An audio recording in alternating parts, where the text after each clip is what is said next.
جمال الوجود بذكر الإله وتصفو الحياة بنور هداه جمال. أعوذ بالله من الشيطان الرجيم. بسم الله الرحمن الرحيم. إن الله وملائكته يصلون على النبي يا أيها الذين آمنوا صلوا عليه وسلموا تسليما. اللهم صل على محمد وعلى آل محمد كما صليت على إبراهيم وعلى آل إبراهيم إنك حميد مجيد.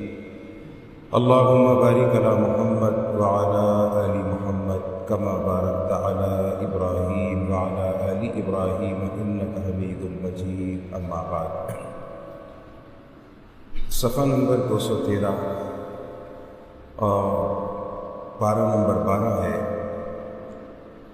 سورہ مبارکہ ہود کا گزشتہ درس میں اختتام ہوا اور اس کے بعد لگاتار تیسری صورت ہے جو ایک نبی کے نام سے منسوب ہے. قرآن کریم کی ایک اہم ترین اور عظیم صورت سورہ مبارکہ یوسف. سورہ یوسف جو 12ویں پارے کی آخری صورت ہے اور 13ویں پارے کی پہلی صورت ہے. 12ویں پارے کا اس میں اختتام ہوتا ہے اور 13ویں پارے کا اس میں آغاز ہوتا ہے سورہ مبارکہ یوسف. اور یہ بات آپ کے سامنے بخوبی آ چکی کہ ہر وہ صورت جو کسی نبی کے نام پر منسوب ہوتی ہے اس میں بنیادی غرض اور اس کی بنیادی جو حکمت ہے وہ تسلی ہوتی ہے رسول اکرم صلی اللہ علیہ وسلم کے لیے. یعنی جب جب حضور علیہ السلام کی زندگی میں مشکلیں، پریشانیاں، تکلیفیں بڑھتی گئیں تو اللہ تبارک و تعالیٰ نے جماعت انبیاء میں سے الگ الگ نبیوں کے نام پر کسی صورت کو آقا علیہ السلام پہ نازل فرمایا تاکہ حضور علیہ السلام کے پریشان دل کو اطمینان اور سکون مل سکے. اس کے ساتھ ساتھ ایک بات اور ذہن میں رکھیے گا کہ قرآن کریم کی کل 114 صورتیں ہیں اور ان 114 صورتوں کا جب آپ مطالعہ فرمائیں تو ہر صورت کا نام اسی صورت میں موجود نظر آتا ہے. جیسے مثال کے طور پر ہے البقرہ، تو اس صورت کو جب ہم پڑھنا شروع کریں گے تو اس میں ہم کو آگے جا کر البقرہ کا لفظ نظر آ جائے گا چوتھے پانچویں رکوع کے بعد.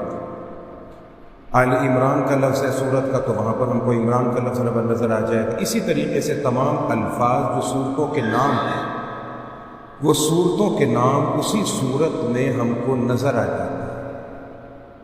مگر 114 صورتوں میں سے یاد رکھیے گا صرف 3 صورتیں ایسی ہیں کہ جن کے نام ان صورتوں میں موجود ہیں. 114 میں سے 3 صورتیں اور 3 میں سے 2 وہ ہیں جو روزانہ بہت عام طور پر پڑھی جاتی ہیں. ایک تو بہت ہی زیادہ پڑھی جاتی ہے اور کبھی ہم نے اس بات پر دھیان بھی نہیں دیا، غور بھی نہیں کیا کہ وہ 3 صورتیں ایسی کہ جو صورتیں اور ان کا نام اس صورت میں موجود نہیں ہے. نمبر 1 الفاتحہ. سورۃ الفاتحہ ہم پڑھتے ہیں مگر لفظ فاتحہ کہیں پر بھی نہیں پایا جاتا. نمبر 2 سورۃ الاخلاص، قل هو اللہ کی صورت سب سے زیادہ پڑھی جاتی ہے مگر لفظ اخلاص اس صورت میں کہیں نہیں پایا جاتا. اور تیسرے نمبر پہ ایک صورت ہے 17ویں پارے میں سورۃ الانبیاء.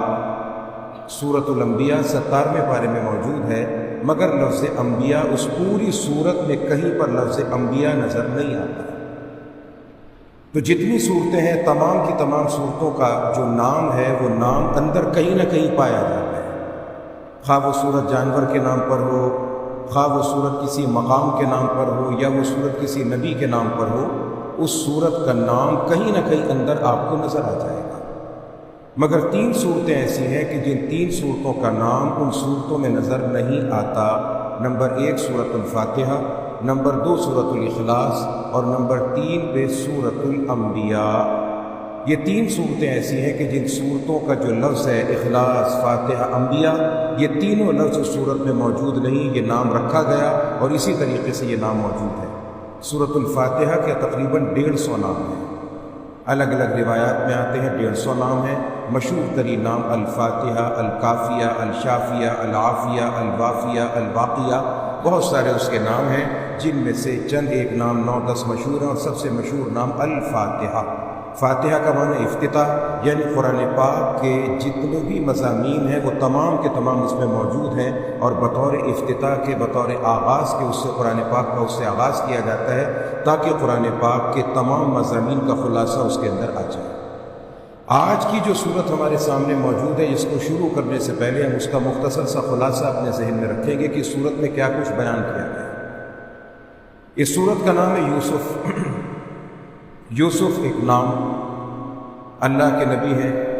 ان کے والد کا نام جناب یعقوب علیہ السلام، ان کے دادا کا نام جناب اسحاق علیہ السلام، اور ان کے پردادا جناب ابراہیم علیہ السلام۔ نبی علیہ السلام فرماتے ہیں کہ میرا بھائی یوسف، اور حضور علیہ السلام ان کی تعریف فرماتے اخی یوسف کریم ابن کریم ابن کریم ابن کریم۔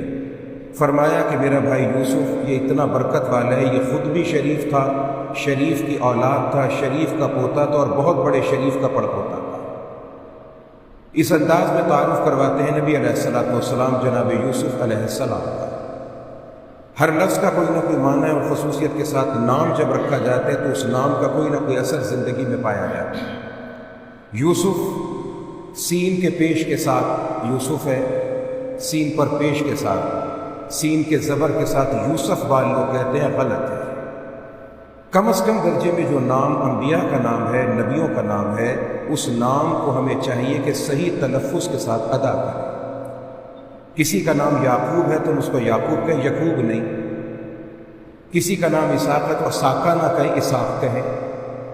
کسی کا نام یونس ہے تو یونس کہیں، یونی نہ کہیں۔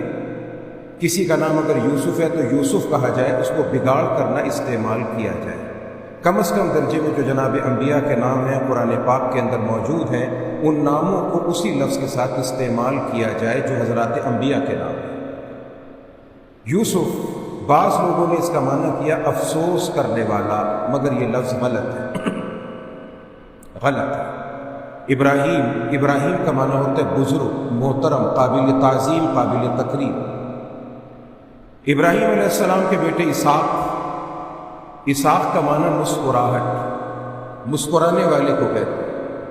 ان کو اسحاق اس لیے کہا گیا کہ جب فرشتہ جناب ابراہیم کے پاس آیا اور اس نے آ کر یہ بشارت دی کہ اللہ تعالیٰ اس بڑھاپے میں آپ کو اولاد دینا چاہتا ہے، یہ خبر سننے کے بعد جناب ابراہیم کی زوجہ حیرت سے مسکرانے لگی کہ میری عمر 70 سال، شوہر کی عمر 82 سال، اس عمر میں بھلا پروردگار اولاد کی نعمت عطا کرے گا۔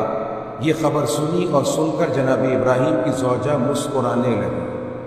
اس بچے کا نام پڑ گیا اسحاق کہ وہ ایسی برکت والا بچہ ہے جو اپنے ماں باپ کو آنے سے پہلے ہی ان کے چہرے پر مسکراہٹ بکھیر دیتا ہے۔ جناب اسحاق کے بیٹے ہیں جناب یعقوب۔ یعقوب کا معنی پیچھے آنے والا، لفظی معنی ہوتا ہے پیچھے آنے والا، جو کسی کے پیچھے آ جائے اس کو یعقوب کہتے ہیں۔ جیسے کہ آپ نے کبھی غور کیا ہو، پڑھا ہو کہ کسی دفتر کا پتہ لکھا ہوتا ہے تو لکھا ہوتا ہے یہ دفتر عقب سیکٹریٹ، عقب فلانی جگہ، عقب کا معنی پیچھے۔ اسی طرح آپ نے لفظ دیکھا ہوگا کہ چور جا رہے تھے، پولیس نے تعاقب کیا، تعاقب کا معنی کسی کے پیچھے جانا۔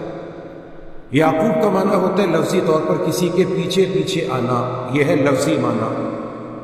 اور نام رکھنے کے اندر یہ معنی اس معنی پہ چلا کہ یہ بچہ ایسا تھا کہ جس راستے پر دادا تھے، جس راستے پر ابا تھے، یہ بچہ اسی نیکی کے راستے پر چلتا رہا۔ اس بچے جن کا نام یعقوب تھا، جن کا نام اسرائیل تھا، اب تو لفظ اسرائیل ایک گالی بن گیا ان لوگوں کی حرکت کی وجہ سے، وگرنہ یاد رکھیے گا کہ لفظ اسرائیل اس کا معنی ہوتا ہے اللہ کا بندہ، اسرائیل کا معنی ہوتا ہے عبداللہ، اور اسرائیل یہ نام تھا جناب یعقوب علیہ السلام کا۔ آپ کو قرآن پاک میں جا بجا نظر آتا ہے یا بنی اسرائیل، یا بنی اسرائیل، اے اسرائیل کے بیٹو، اے اسرائیل کے بیٹو، اے اسرائیل کے بیٹو۔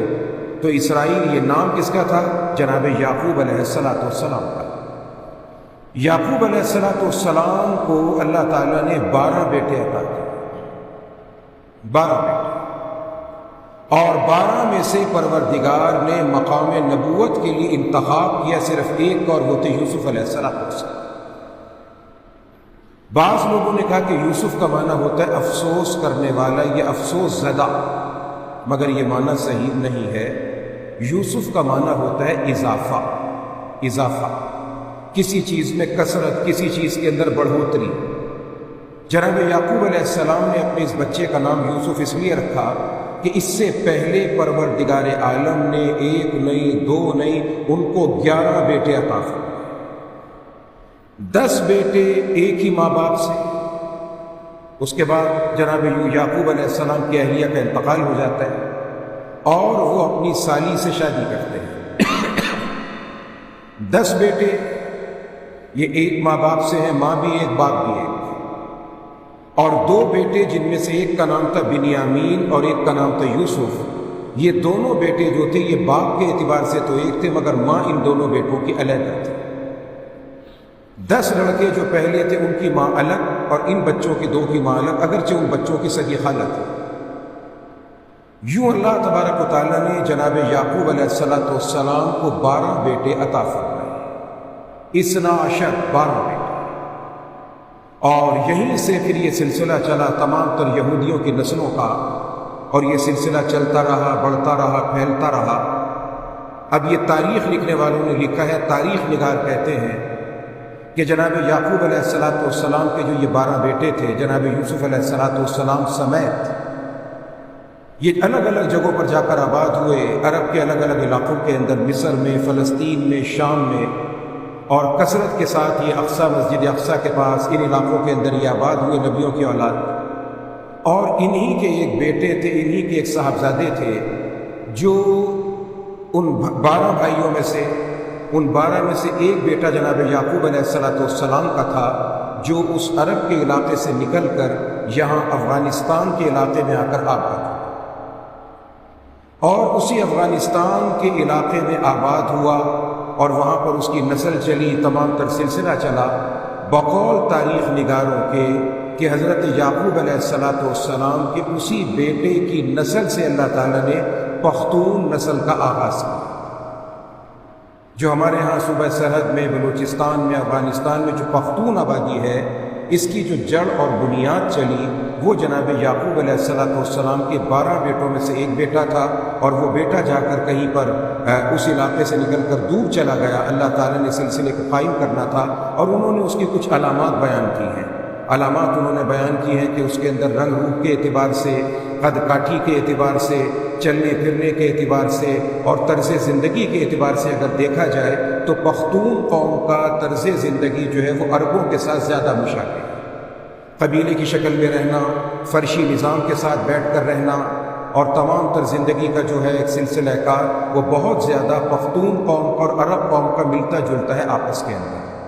تو یہ بعض تاریخ نگاروں نے یہ سلسلہ بیان کیا، اس سلسلے کو ذکر کیا کہ جناب یعقوب علیہ السلام کا ایک بیٹا جو تھا وہاں سے شام سے، فلسطین کے اور مصر کے علاقے سے نکلا تھا، اور وہی افغانستان اور اس علاقوں میں آ کر آباد ہوا، اور یہاں سے اس کی نسل کا سلسلہ چلتے چلاتے اللہ تعالیٰ نے یہ کام کیا۔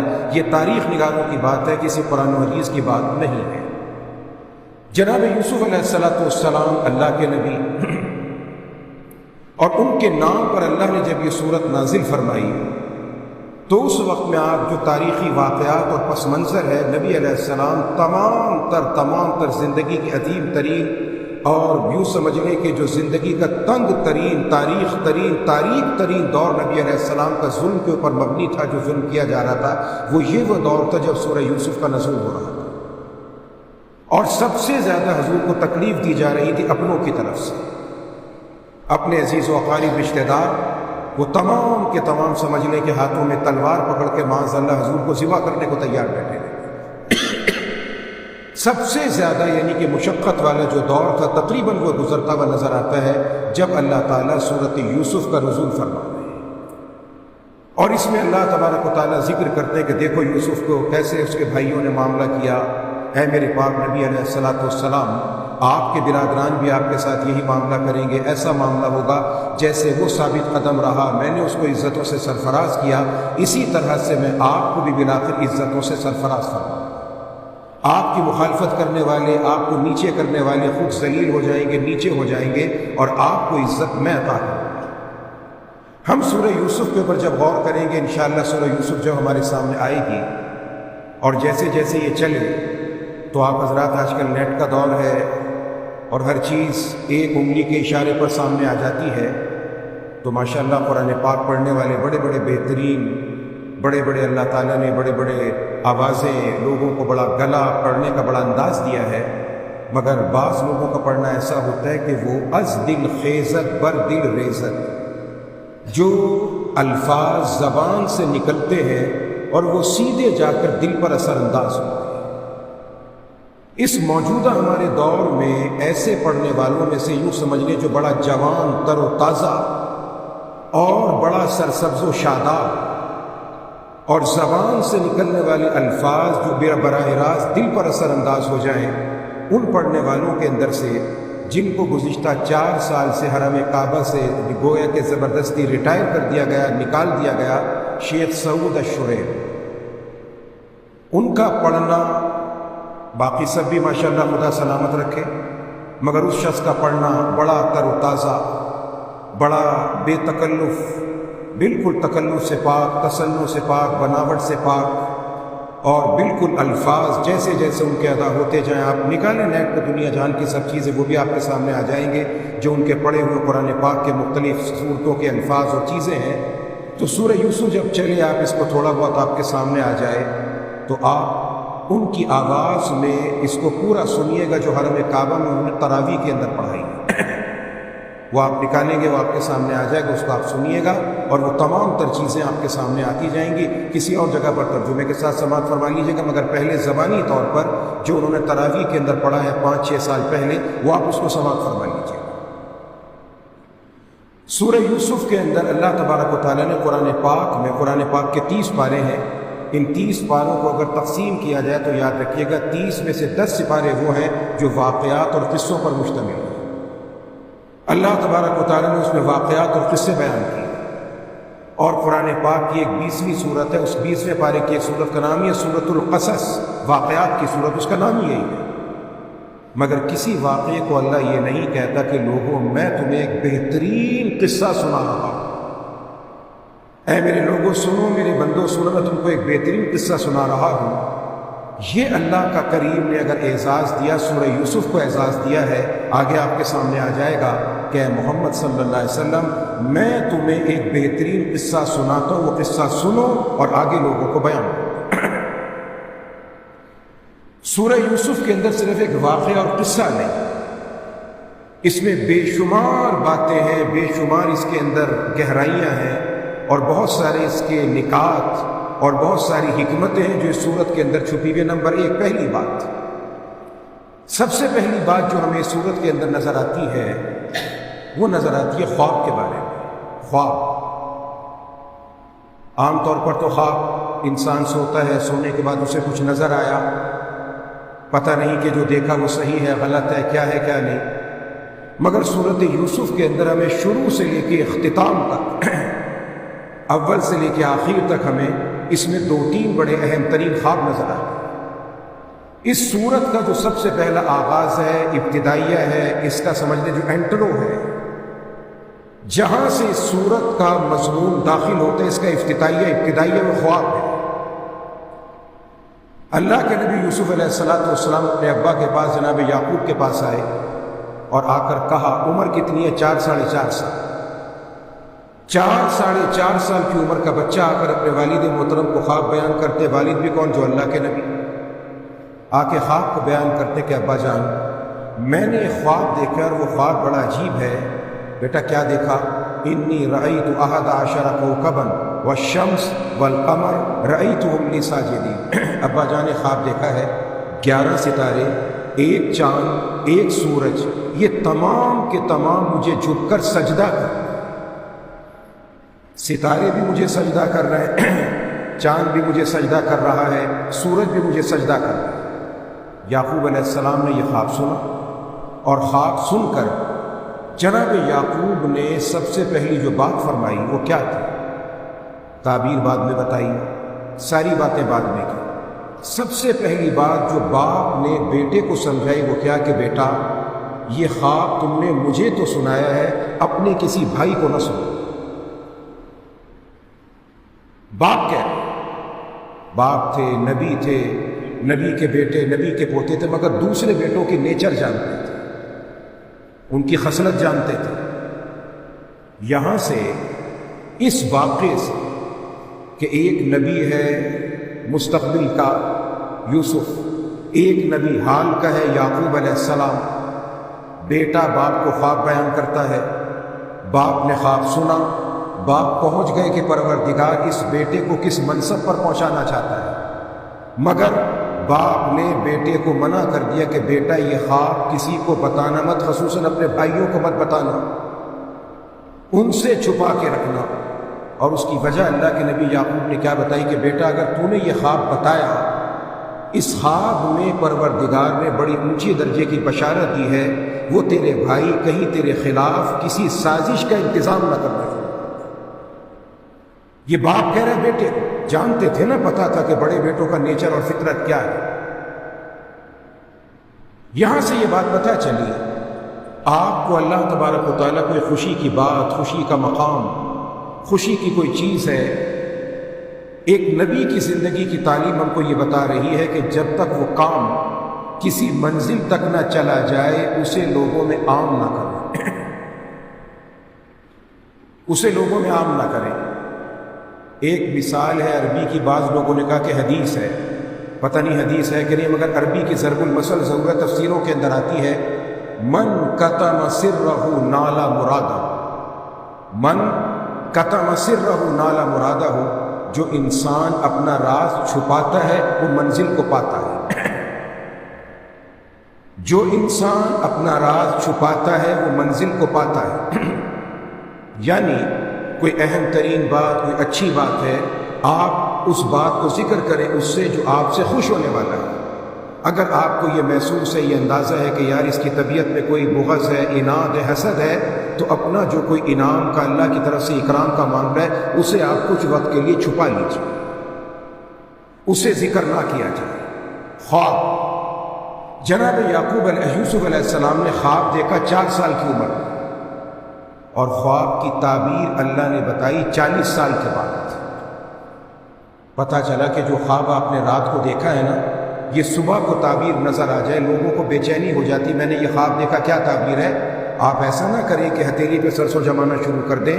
اللہ کے نبی یوسف علیہ السلام خواب دیکھتے ہیں 4 سال کی عمر میں، اور خواب کی تعبیر ملتی ہے 44 سال کی عمر میں، 40 سال کے بعد۔ نمبر 2، خواب سچا ہے یا جھوٹا؟ میں نے کوئی خواب دیکھ لیا، کسی نے کوئی خواب دیکھ لیا، خواب دیکھنے کے بعد ہم کو فکر لگ جاتی ہے، مجھے تعبیر پتہ چل جائے، میں نے یہ خواب دیکھا، میں نے ایسا خواب دیکھا، میں نے ویسا خواب دیکھا۔ جو دیکھا، جیسا دیکھا وہ آپ جانے، اللہ جانے۔ اب یہ سوچنا کہ صاحب میں نے یہ خواب دیکھا ہے، میں نماز بھی پڑھتا ہوں، میں روزہ بھی رکھتا ہوں، میں تلاوت بھی کرتا ہوں، میرا خواب تو ہر حال میں سچا ہوگا۔ آپ کی سوچ ہے، مبارک ہو آپ کو، میری سوچ ہے، مجھے مبارک ہو، مگر سوچنا یہ ہوگا کہ میں اور آپ، ہم میں سے کوئی شخص جاگنے کی حالت میں، جب ہم جاگتے ہیں نا، جاگتے ہیں ہم، جب جاگنے کی حالت میں جتنے سچے ہیں، جتنے اچھے ہیں وہ ہمیں پتہ ہے۔ جو آدمی حالت زندگی میں جب جاگتا ہے، وہ جاگنے کی کیفیت میں جتنا سچا ہوتا ہے نا، یاد رکھنا اللہ تعالیٰ سونے کے بعد اسے اتنے ہی سچے خواب دکھاتا ہے۔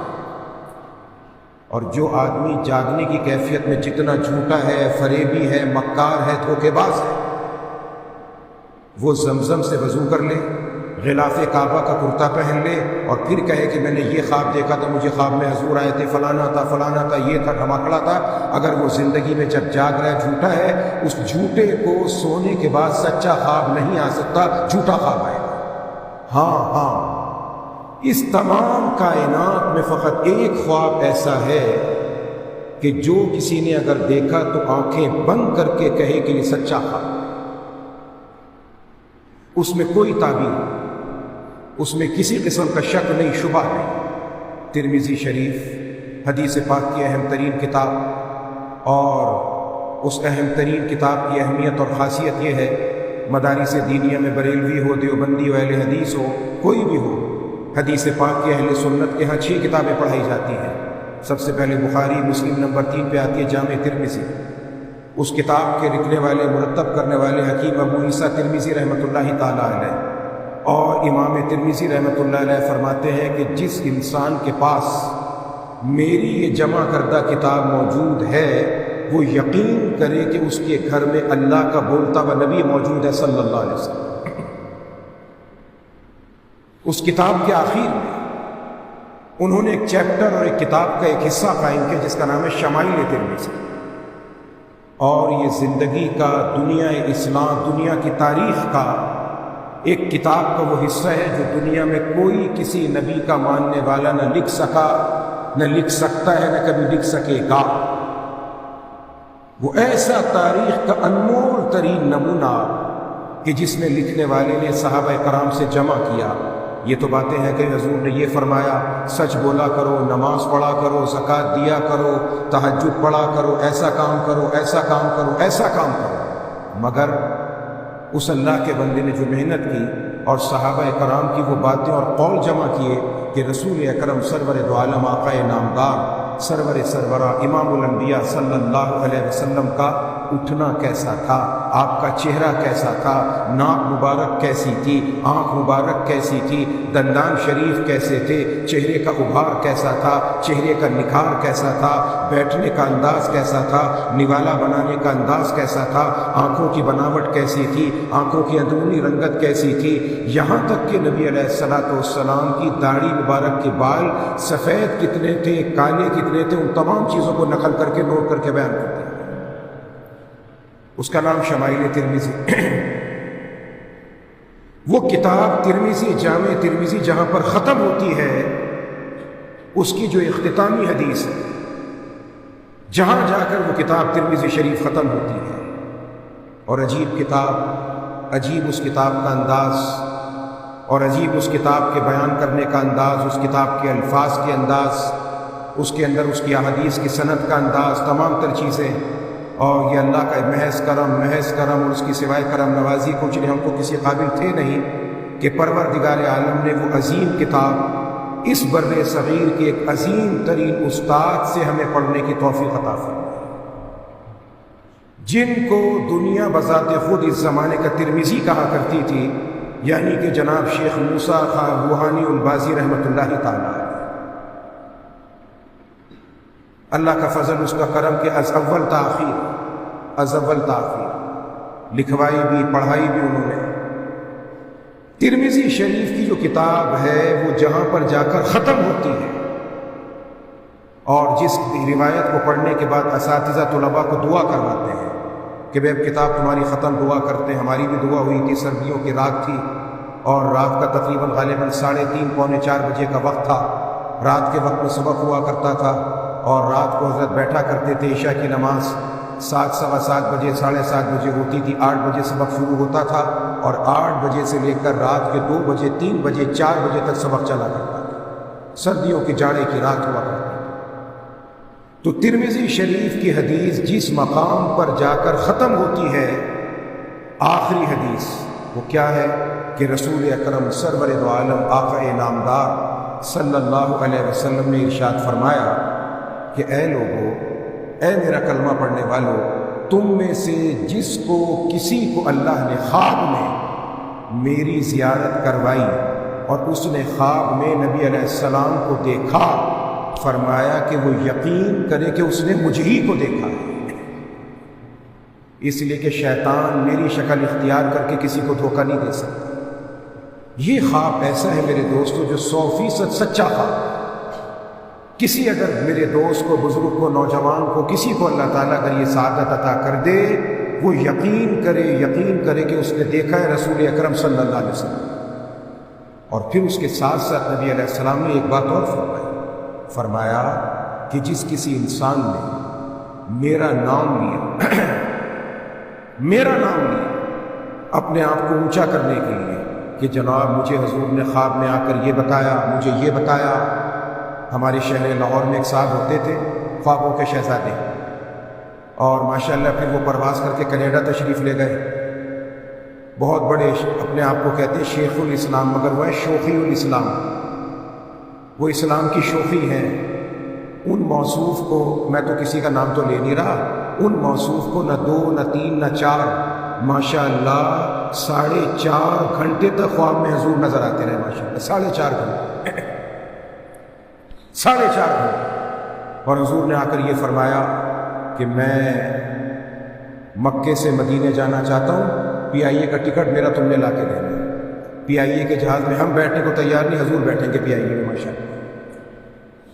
یعنی نبی علیہ الصلوۃ والسلام جو بغیر کسی پرواز کے معراج تک چلے گئے، وہ مکے سے مدینے جانے کے لیے میرے اور آپ جیسے کسی انسان کے ٹکٹ کے محتاج۔ ان صاحب کو حضور نے خواب میں آ کے بتایا کہ جناب آپ نے سیاسی پارٹی بنانی ہے، آپ نے پارٹی کا یہ نام رکھنا ہے، آپ نے پارٹی کا جھنڈا یہ بنانا ہے، آپ نے اپنی پارٹی کے لیے موچی گیٹ کے اندر جلسہ کر کے اپنی پارٹی کا آغاز کرنا ہے، فلاں کرنا ہے، فلاں کرنا ہے۔ نام بتایا حضور نے، جھنڈا بتایا حضور نے، سارا کچھ معاذ اللہ حضور نے بتا دیا۔ وہ موصوف الیکشن میں کھڑے ہو گئے، حضور نے ووٹ کوئی نہیں ڈلوایا، ڈبے سارے خالی، زبان تھے ساروں کی ضبط۔ یعنی تماشا بنا لیا، تماشا بنا لیا۔ جو انسان چاہتا ہے حضور کا نام لے کے استعمال کر لے۔ مجھے حضور نے آ کر یہ کہہ دیا، مجھے یہ کہہ دیا، مجھے یہ کہہ دیا، مجھے وہ کہہ دیا۔ نبی علیہ السلام فرماتے کہ جو شخص میرا نام لے کر جھوٹ بولتا ہے، جو شخص میرا نام لے کر جھوٹ بولتا ہے اور میری طرف وہ چیز منسوب کرتا ہے جو میں نے نہیں کہی، اسے چاہیے کہ ٹھکانہ جہنم کے اندر بنا لے۔ وہ اپنا ٹھکانہ جہنم کے اندر جا کر بنا لے۔ واضح طور پہ حضور علیہ السلام کا یہ فرمان۔ خواب سچا بھی ہے، جھوٹا بھی ہے۔ خواب سچا بھی ہے، جھوٹا بھی ہے۔ کبھی ہم خواب میں دیکھتے کچھ ہیں، تعبیر کچھ آتی ہے۔ کبھی خواب برا نظر آتا ہے، تعبیر بڑی اچھی۔ کبھی خواب بڑا اچھا، تعبیر بڑی بری۔ خلیفہ ہارون رشید، اس کی بیوی بڑی نیک متقی عورت ملکہ، ہارون رشید آدھی دنیا کا بادشاہ، آدھی دنیا کا بادشاہ، اور وہ اس کی جو بیوی تھی وہ کوئی ایسی کوئی بناوٹی 2 نمبر قسم کی نیک عورت نہیں تھی، حقیقت میں واضح طور پہ اللہ کی نیک بندی تھی، تہجد گزار، شب زندہ دار۔ اپنے بادشاہ کی شاہی کمائی کا اس کے کوئی تعلق نہیں تھا، محنت مزدوری کر کے گزارا کرتی تھی، اور بادشاہ کی جتنی بیویاں تھیں سب سے زیادہ نیک اور سب سے سمجھدار، سب سے سمجھدار۔ رات کا وقت اچانک اس کی تہجد کے وقت میں آنکھ کھلتی ہے، ملکہ زبیدہ، ملکہ زبیدہ اس کا نام۔ اچانک اس کی آنکھ کھلی، حیران پریشان، گھبرا کر آنکھ کھلی اس کی۔ تہجد کا وقت تھا، ہڑبڑا کے آنکھ کھلی اور بیچاری ڈری ہوئی، سہمی ہوئی، سمٹی ہوئی، اور رونا شروع کر دیا اس نے۔ روتے روتے ملکہ زبیدہ کی آواز اس کے کمرے سے باہر آنے لگی۔ بادشاہ کی چہیتی ملکہ تھی، پریشانی ہوئی کہ ملکہ کو کیا ہوا، رو کیوں رہی ہے ملکہ؟ آ کے اس سے پوچھا، اس کی کیفیت بیچاری کی سنبھلتی نہیں، بڑی عجیب و غریب اس کی کیفیت ہے، پریشانی کی کیفیت ہے اس کی۔ بڑی دیر کے بعد کیفیت سنبھلی، کہنے لگی میں نے تو پوری زندگی بڑی نیک، بڑی پاکیزہ، بڑی متقی گزاری ہے۔ میں نے تو کوشش کی ہے کہ میری نظر شاہی محل میں بھی رہتے ہوئے کسی غیر محرم کی طرف اٹھ کر نہ جائے۔ میں نے اپنی زندگی کے اندر بادشاہ اور ملکہ والا کوئی ایسا تکبر والا کام بھی نہیں کیا۔ روئی جا رہی ہے، روئی جا رہی ہے، اس کا رونا بند نہیں ہوتا۔ بھئی وجہ کیا ہے؟ کہنے لگی میں نے عجیب خواب دیکھا ہے، خانہ کعبہ کی چھت، اور اس کی خواب کی بعض تعبیر لکھنے والوں نے بتایا کہ چھت نہ کہا، اس نے کہا خانہ کعبہ کے دروازے کے پاس۔ بہرحال خانہ کعبہ کے پاس میں کھڑی ہوئی ہوں، ہارون رشید کی بیوی ملکہ زبیدہ، نیک متقی عورت، میں خانہ کعبہ کے پاس کھڑی ہوئی ہوں، اور عجیب بات ہے کہ مجھے منہ سے کہتے ہوئے جھجک آ رہی ہے، شرم آ رہی ہے کہ اس بابرکت جگہ پر میں کھڑی ہوں، میں نے خواب دیکھا اور میرا جسم بے لباس میں برہنہ کھڑی ہے۔ اور اس کے بعد اس عورت کی چیخیں نکل گئی، کہنے لگی میں نے تو کبھی تصور نہیں کیا میرے مولا یہ کیا خواب دکھایا۔ خواب میں نے یہ دیکھا کہ بیت اللہ کے پاس میں کھڑی ہوں، میرے بدن پہ کپڑے نہیں ہیں، اور لوگوں کا ایک ہجوم ہے، لوگوں کی ایک بھیڑ ہے، اور وہ لوگ آتے ہیں اور میرے ساتھ برا کام کر کے چلے جاتے. بڑی پریشان. لازمی بات ہے اس خواب کے اندر بظاہر تو خیر کوئی بھی نہیں، کوئی خیر کا کام نظر نہیں آتا. اس سے پوچھا، اس سے پوچھا. وہیں پر خوابوں کی تعبیر بتانے والے تھے، ان کو کہتے ہیں معبر، تعبیر بتانے والے. اور بہت بڑے تعبیر بتانے والے تھے جن کا نام تھا امام محمد ابن سیرین رحمۃ اللہ تعالیٰ علیہ. بڑے بزرگ تھے. انہیں بلایا گیا، آپ بتائیں. کہنے لگے گھبراؤ مت، بالکل نہ گھبراؤ، بالکل نہ پریشان، کوئی ایسی بات نہیں. خاطر جمع رکھو، اللہ کا شکر ادا کرو، شکر کے نوافل ادا کرو. ملکہ محترمہ، اللہ تعالیٰ تم سے ایک ایسا کام لے گا کہ مشرق اور مغرب کے لوگ اس سے فیض اٹھائیں گے. مشرق اور مغرب کے لوگ فیض اٹھائیں گے. بات آئی گئی، ختم ہو گئی. 1 آدھ سال کے بعد ملکہ گئی حج کرنے. حج کرنے کے لیے گئے تو دیکھا بھی عرب کے اندر جو آج آپ کو پانی زمزم کا ملتا ہے کولر کے اندر، ٹھنڈا پانی، گرم پانی، نیم گرم پانی، اللہ کی نعمت. اس زمانے کے اندر تو پانی کا ایک گلاس بڑا قیمتی تھا جو حج عمرہ کرنے جاتا تھا.